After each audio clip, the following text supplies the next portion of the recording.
He's only gone and made another video. He's back. Fun fact, I'm recording this the day after I met Oscar-winning cinematographer Sir Roger Deakins. Yay. So my plan was to make one of these recap videos after each month this year. I was trying to make a point of watching more movies so I'd have a good amount to talk about each month. And then I got busy. I'm not gonna lie. Which means in January, I managed to watch 20 movies for the first time, and then over the next 5 months, I managed another 20 first-time watches. These aren't going to be reviews, this is just a quick recap of the next 20 films I've managed to fit in this year after January. It's gonna be okay, or it's not, I don't know. I've always wanted to make love to an angry welder. And it kicks off with my first cinema visit of the year as well, which was 28 years later, The Bone Temple. Title of your sex tape. Directed by Nia DaCosta.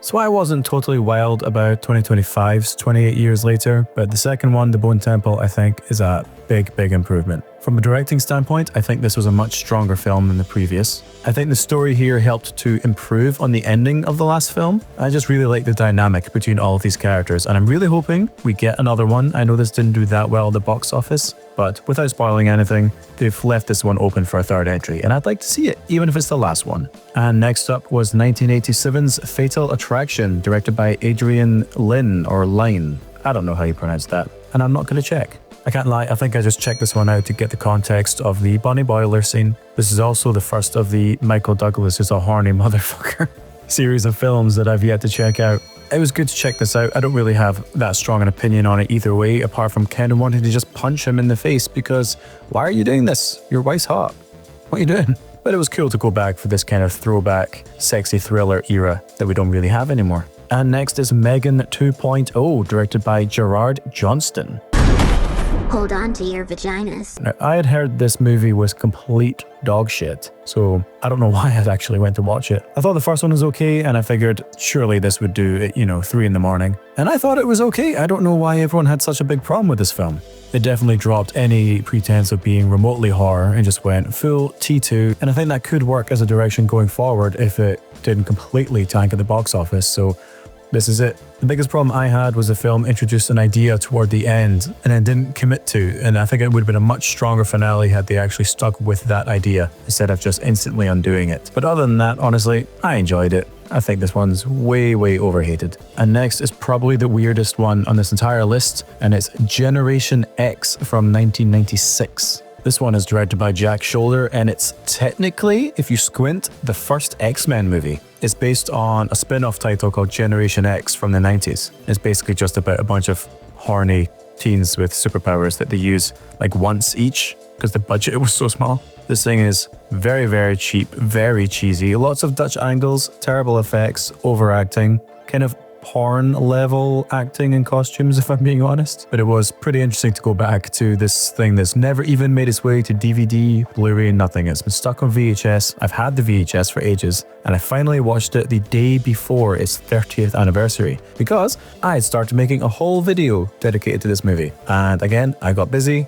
It fell off. I might get back to it one day if I find the time, but it's maybe been and gone. A lot of people have been covering it this year because it turned 30. Also, the villain in this movie is an absolute sex pest. And so is the hero. The hero's a creep.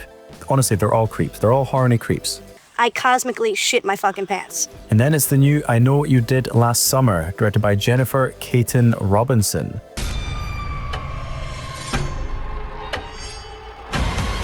I don't know why I do this to myself. I'm not sure if it's as bad as another horror sequel that's coming later on this list. It's probably about the same. I maybe need to rewatch it to confirm, but I'm pretty sure the way this movie handles its reveals is by outright lying to the viewer beforehand to try and stop you from guessing, oh, this is the killer, this is what's going on. Which is funny because I actually had this spoiled thanks to, I don't know, YouTube or Twitter or something. So I already knew it was coming and I kept thinking, this doesn't make any sense. You're showing me stuff that I know completely contradicts the reveal later on. So unless I'm just remembering it wrong and the movie just straight up completely lies to try and hide it.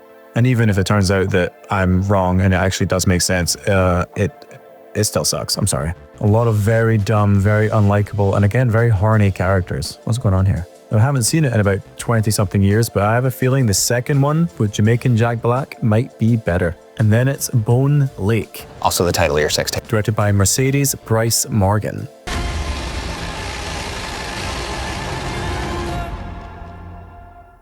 The way I described this one on Letterboxd was, imagine having no idea what to expect from a film and still not getting what you're expecting. The best way to sum it up is as some kind of a hybrid between Barbarian and another one I've forgotten the name of. What was the other one? Barbarian and... fuck. Speak No Evil. It was like Barbarian and Speak No Evil. That was it. It was an alright little thriller. Again, kind of a sexy thriller. There's a strange theme with these films. Oops. Just telling on myself here, I think. This is going to get worse as this list goes on.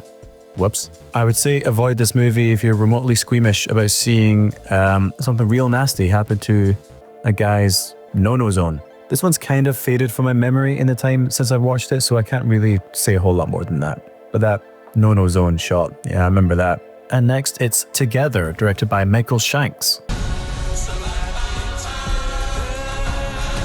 I was told not to watch any trailers for this film before seeing it, and I recommend you would do the same.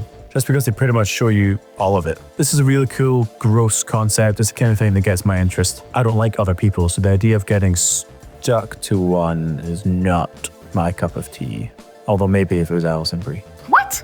I don't want to say too much about this one. It's the kind of thing you should just watch without knowing too much about it, beyond that initial concept. Although again, it has a scene that, as a guy, had me flinching just a little bit. Yeah. Next up is Send Help, directed by the greatest Sam Raimi.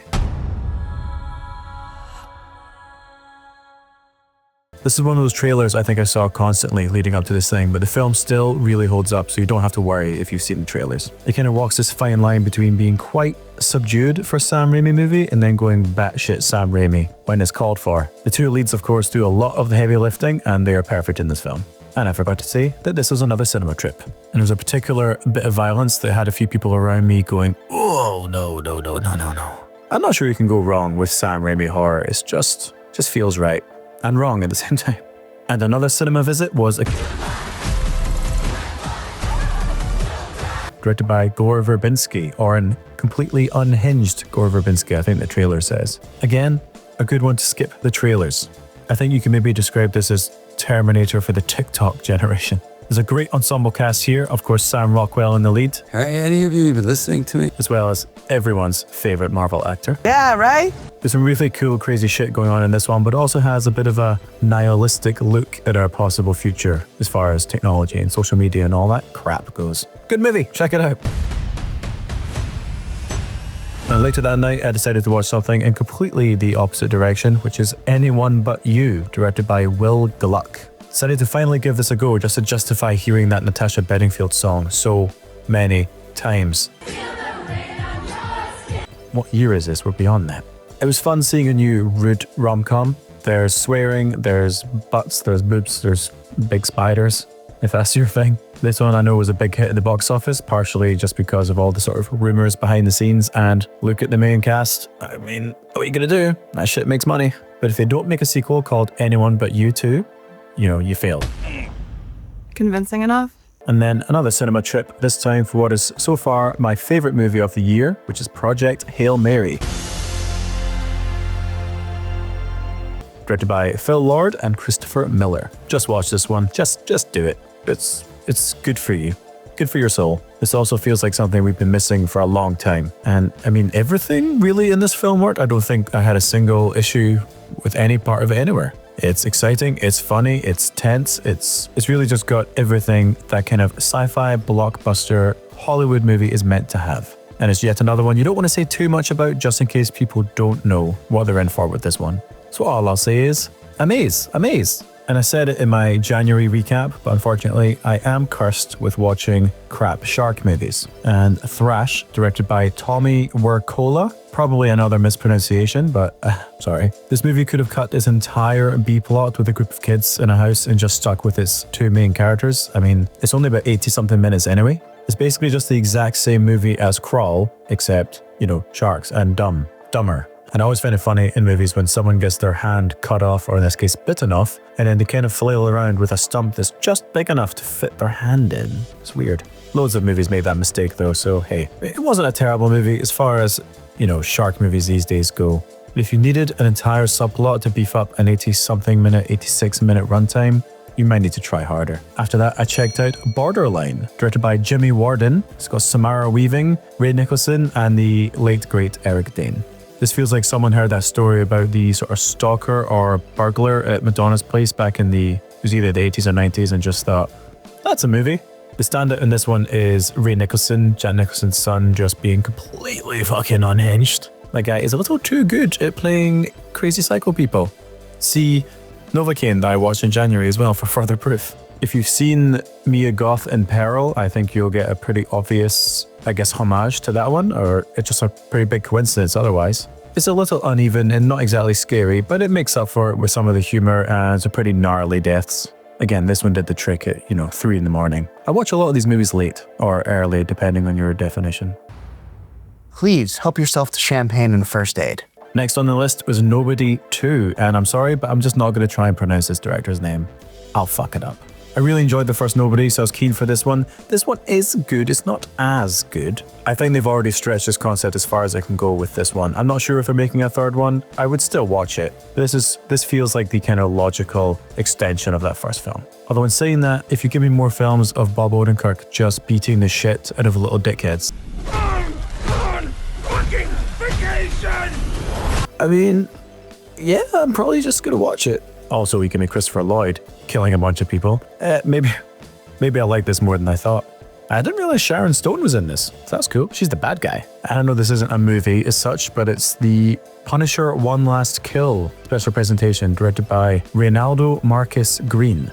Oh, I actually got that right. I thought I'd forget that name. Bet you thought I was reading that, but I wasn't. On a surface level, I did enjoy this because I love The Punisher and I really love John Bernthal's version of it. The issue here, I think, is I feel like every single time this character shows up, he's repeating the exact same arc. It all seems to be a variation of he shows up, might have a beard, maybe he doesn't want to kill people, is killing people, becomes the Punisher, stops being the Punisher, kills some guys, he becomes the Punisher full-time, stops being the Punisher, grows a beard, kills some more guys, becomes a Punisher again at the end.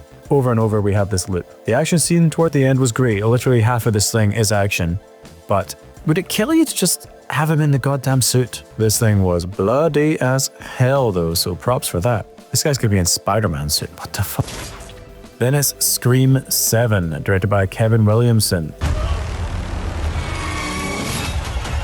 This is gonna be fun. Sorry, holy shit, this is fucking terrible. It may not quite reach the heights or depths, I suppose, as some people have said. I don't think it's one of the worst films ever, as I have heard this being labeled as. Considering this is written and directed by the franchise creator, Kevin Williamson, it's like he's never seen a horror film, which is a ridiculous statement. Fortunately, pretty much every single facet of this film just totally falls apart. The opening, didn't like, thought it was dumb. Character motivations, dumb. The awkward dialogue throwbacks to the original that make absolutely no sense, all terrible. This sort of AI angle doesn't make any sense. It borders on science fiction at this point. And when you do get to the reveal toward the end, it's just bad. I'm sorry, it's awful. It's the worst film in the franchise. It's the worst reveal of the franchise, and that's including how Part 6's reveal made no sense at all. As a fan of the series, it just left me annoyed. I don't know why we're still making these things, or at least you could have maybe just continued with the storyline we set up in 5 and 6 and give that one more try, but no. We all know what happened there. I wish the director that was originally attached to this, Christopher Landon, I wish he stayed. He makes good movies. It's hard to explain just how much of a fuck up, to be honest, this film is without totally spoiling it. Watch at your own peril, but I did warn you. Another cinema trip and another one of those movies that you probably shouldn't watch the trailer for, and it's the one everyone has been hyping up like mad this year, and that's Obsession from Curry Barker.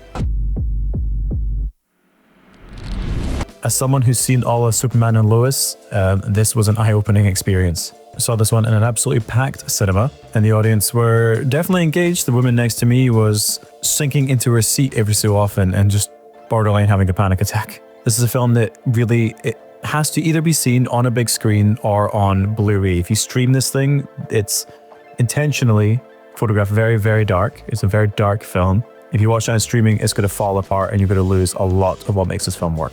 Definitely check it out if you're an indie horror fan. This thing has obviously gone completely nuts. Everyone on the planet is talking about this thing. I enjoyed it. It's maybe a little overblown. I don't know if it's quite, I wouldn't say it's scary, but it's disturbing. I'll definitely pick this one up on Blu-ray. Like I said, you've got to watch it the right way. then it's actually a documentary, In Search of Darkness Part 3, directed by David Weiner. This thing is almost 6 hours of obscure 80s horror movie goodness, which is exactly my cup of tea. And strangely enough, this series is now part of the reason that I've been quite busy this year, but we'll just, hush hush. It was good to finally actually watch this thing. I've had it on my shelf for ages. I backed it on Kickstarter and my name's in the credits. I've been a big fan of this series since checking out the original, I think sometime during lockdown. They cover a lot of movies in these things, so they can't go super in-depth in each one, but they do cover a lot of really cool stuff from the decade, and there's other documentaries going into the 90s. And my most recent cinema visit, unfortunately probably the worst in terms of dumbasses sat next to me, but that is Masters of the Universe from director Travis Knight. This is probably the most MCU movie you could watch that isn't the MCU. It might actually be more MCU than anything in the MCU. Say MCU 5 times. This was fun while I'm too young to really be around for the He-Man boom. My older brothers were not, and so our house was full of these things. There's some really cool action in this film. I think the casting was done really well. The effects, for the most part, all pretty solid. My only issue was they squeeze out a joke at every single possible moment. I think there was one scene that they actually let breathe without a joke, and I do mean that. I think there's only literally one sequence that doesn't have a joke forced in it. And kind of related, while Jared Leto is great as Skeletor, he just sometimes pushes it a little bit too far. Quite often pushes it too far. But he does have some of the better jokes. Quite a lot of these didn't work for me, and they kind of got on my nerves, but the action and the character work made up for it, I thought. There's a lot of charm to this film. You could tell the people who made it really gave a shit. It would be great to get another one that could maybe tone down the humor a little bit, but then maybe I'm just being the grumpy, cynical old dick. Like, it's He-Man. What did I expect? But we're not getting another one. This thing has horrendously failed at the box office, unfortunately. Didn't deserve that. Mr. Allen! It's Adam, dude! Hey, put your neck away. And lastly, it's 1995's Copycat, directed by John Amiel or Amiel. I'm sorry. I should stop saying the director's names on these things. I confess I picked this one fairly drunk at 1 in the morning, but I miss old school mid-90s crime thrillers. It's the Boston Strangler. Are you telling me this guy's copycatting a serial killer's been dead for 20 years. You give me a premise like this, mid-90s thriller, Sigourney Weaver, hell yeah, I'll watch it. Surprised I haven't seen it already. I feel like the art form of this kind of film has just completely died off. It's not competing with Seven or anything like that, but we used to make movies like this, damn it. These things got released in cinemas. I think nowadays this concept just goes straight to Netflix. And that'll do it. Like I said, these aren't reviews, it's just a list of what I watched and a couple general impressions for each thing. We'll see if I can get back to the idea of doing one of these once a month. It depends how many movies I watch in July. But jump down in the comments below, let me know if you've seen any of these, what you thought of them. Maybe you know how to pronounce some of these directors' names. I cocked up. But otherwise, that'll do it. See ya. That's it?